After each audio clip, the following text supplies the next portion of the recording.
I'm here with Christy Porter at the Jasmine Nyree campus. Thanks for having me today. Thank you for coming. I'm so excited to be here. So we go back a little ways and we walked this campus when we were a little nervous to walk this campus. Tell us what is the Jasmine Nyree campus?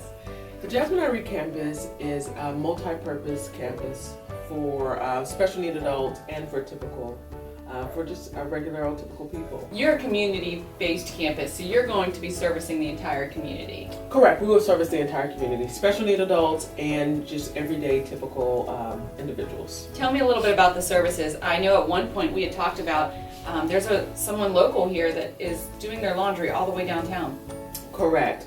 And as you know, Bree, because you're the one to help me find this fabulous campus here, this wasn't my first choice. You know, as you remember, my first choice was actually a building in the Hill District. We did look there, yeah. And it didn't work out for us. And so you found this place here for us, and you arrived before I did. You said, okay, Christy, this is it. That's right. You found it, this is it. But prior to that, we had looked at schools, we had looked at warehouses. Joey had came along with us, and we had toured probably about 10 to 15 buildings over the course of a few years. And then finding this place was like, this is it, you know? Well, I think that's because your vision was beyond just a building or a learning center, which will be opening soon. The campus vision, you really had in the back of your head, and as we looked, it wasn't fitting, and then the blessing came of this whole campus. Absolutely, and I mean, it really was like a blessing in disguise. I oftentimes say, you know, I guess God has a way of allowing things to happen for a reason and for a season, and it was just our season to find this campus that has been here for over 10 decades, you know. This campus has been here 112 years, and I oftentimes say, you know, these grounds are holy. You have so many people praying here, and worshipers and parishioners and believers of Christ. And so for us to find such a place that is so holy and so peaceful and so serene, to be able to provide the services that we will for the community is just amazing. And like you said, you know, this community doesn't have a laundry mat. There's a lot of needs here. There's a great deal of needs here. So all the services we're going to offer here, this is our administrative building. So all of our administrative staff works here. The learning center that we toured early, that will be for special need adults and for children, for after school programming, for at-risk youth to come in. That facility, we will be able to service 600 at-risk children per day, as well as 200 special need adults per day. We have our residential facility with 18 residents for special need adults. And our community center will feature services such as a medical clinic. We will have a cafeteria there where people in the community can come in and grab something to eat, a quick lunch or late dinner. We also will feature medical service, social service, computer classes, GED programming, just an array of different services that we'll be able to provide. One of the classrooms, Christy, that will be what moving forward? We're actually in the learning center. The learning center is our 56,000 square foot facility for special need adults. And then in the afternoon and during the summer, it will turn into a summer program and an after-school program for at-risk children in the community. So you're not just utilizing this for the community, but you're making it into an actual school? We're actually not a typical school. We're a day program for adults. So adults who are aged out of contemporary schooling, special need adults are allowed to attend school until the age of 21. And then there's nothing. Nothing. Yeah, there's primarily nothing. So the families have no options. No, they have no options. So that adult ends up staying home with the families and just, you know, doing a bunch of nothing. Right. So you're giving them reasons to keep going. You're letting them thrive. What kind of programs are you going to have at the Learning Center? Here at the Learning Center for our special need adult program, we will have computer lab, we will have sewing, we will have cooking, we will have socialization programs, just an array of different services and programs for them to come outside of home. We have music, we have art, we also have employment for the high-functioning adults who would like a job on campus. So we will have 50 jobs available for those individuals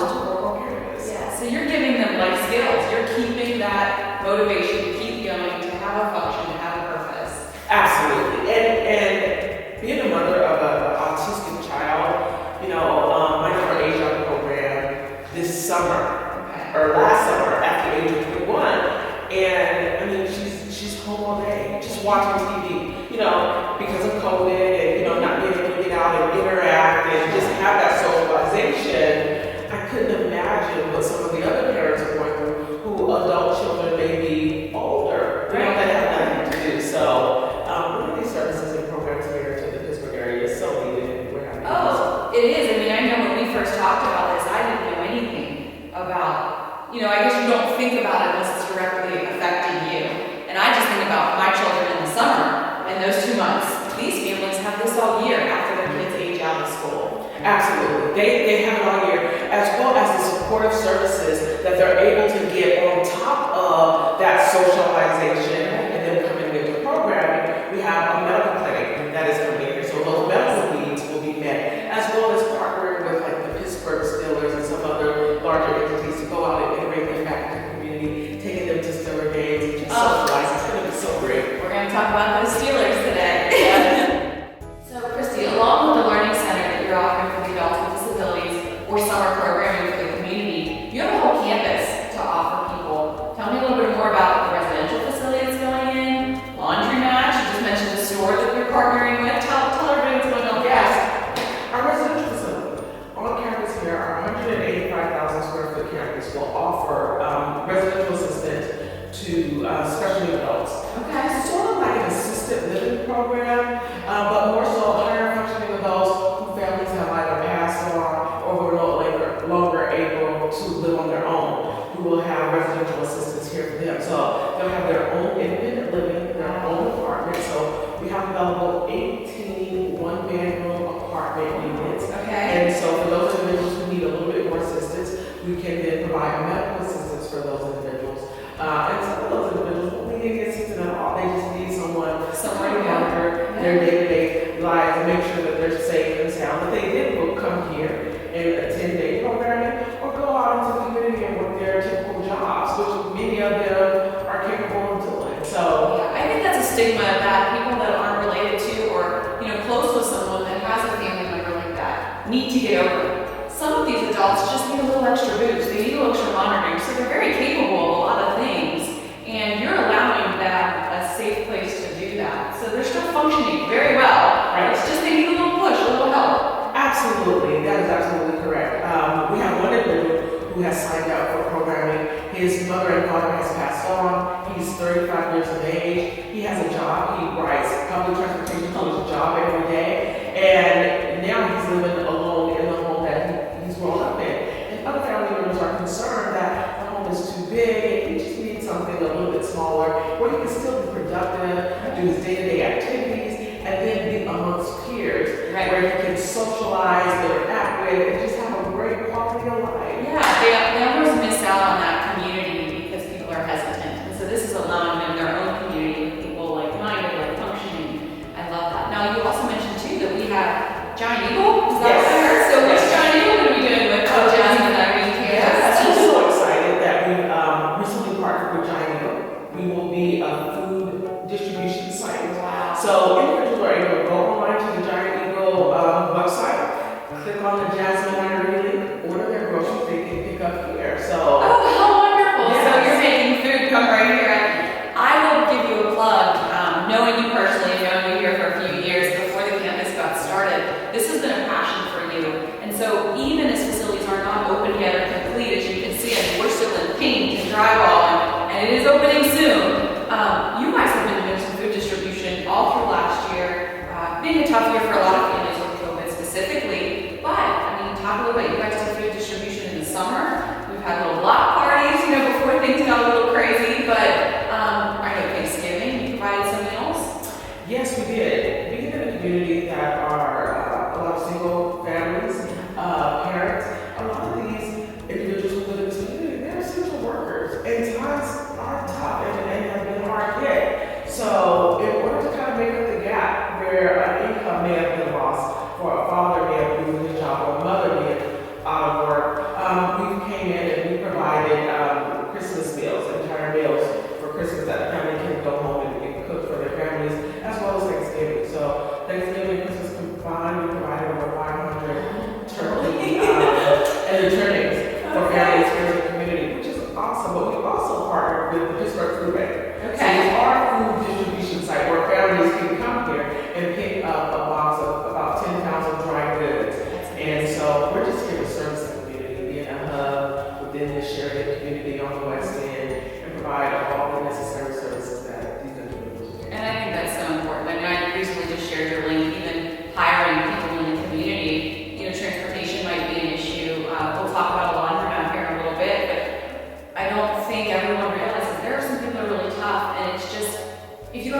work and you go to work, and now with this gorgeous campus that you have coming, you're offering that service too.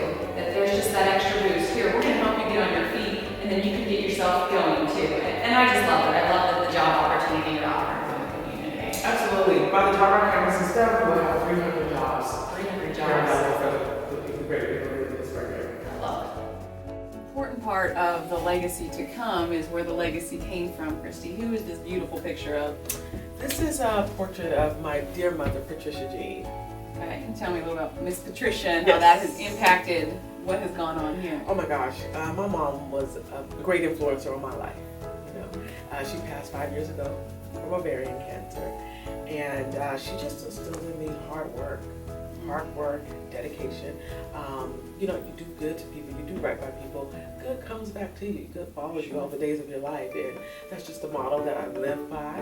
I taught that to my children, and my mom is just one of the most influential people, you know, in my life, you know, so I mean, I couldn't have done what I've done without her grace and her mercy and her prayers and her being just that pillar in my life. Yeah, and I love that. I mean, you know, it's one of those things, moms, I don't want to say make or break our life, but when they are, as amazing as what your mother has seemed to be in your life, because I know there's been testaments from a lot of your friends and family who just remember her. Right. And the way that you spoke over the years as we've talked, I know that mom's proud and her blessing is on this campus. I have no doubts. Absolutely, absolutely. You know, one thing my mom taught me growing up and as I become a young adult, you know, as a mom, you never stop parenting your children. You know, even though you're grown and you're an adult, oh, yes. you know, that parenting never stops. Sure. So, you know, up until my mom took her last breath, she was still being a mom, you know, parenting. But don't forget to do this, and make sure you do this, and make sure the kids are here, and this is, you know. So,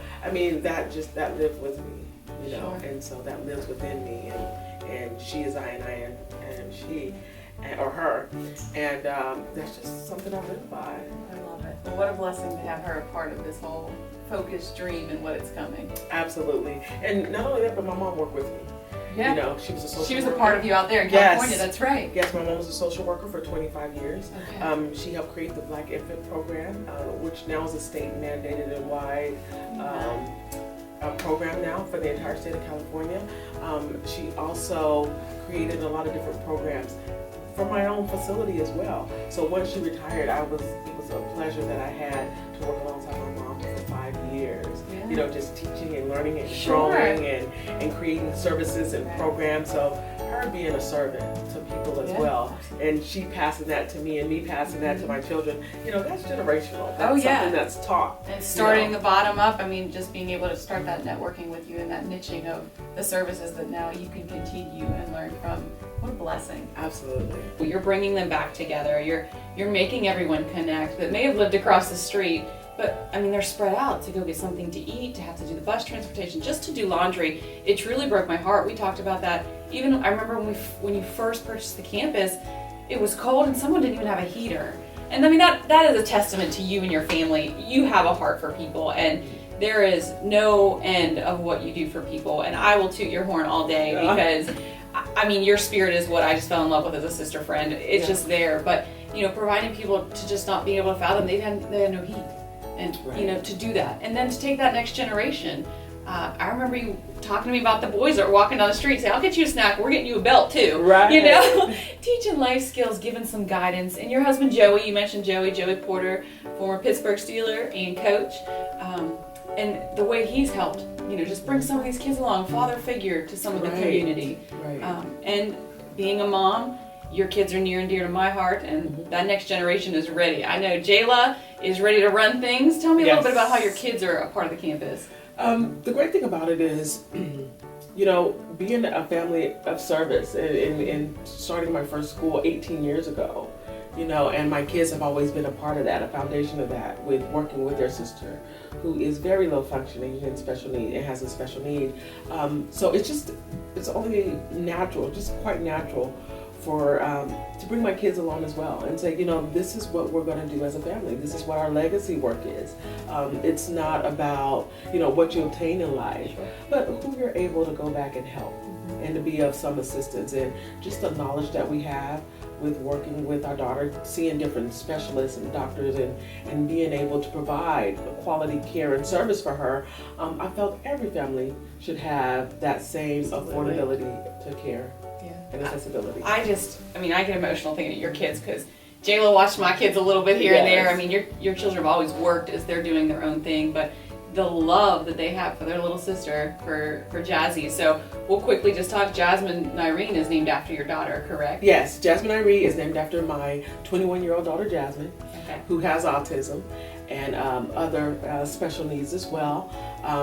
18 years ago, I could not find a place for her to go. Her and Jayla are 2 years apart, and when Jasmine was 3, Jayla was 5, I wanted them to attend summer programming together. They said that she could not attend because she was special needs. Now she's not on any medication. She doesn't have any behavioral problems. She just wanted a nice, safe place to go and to be with her sister, and that wasn't possible.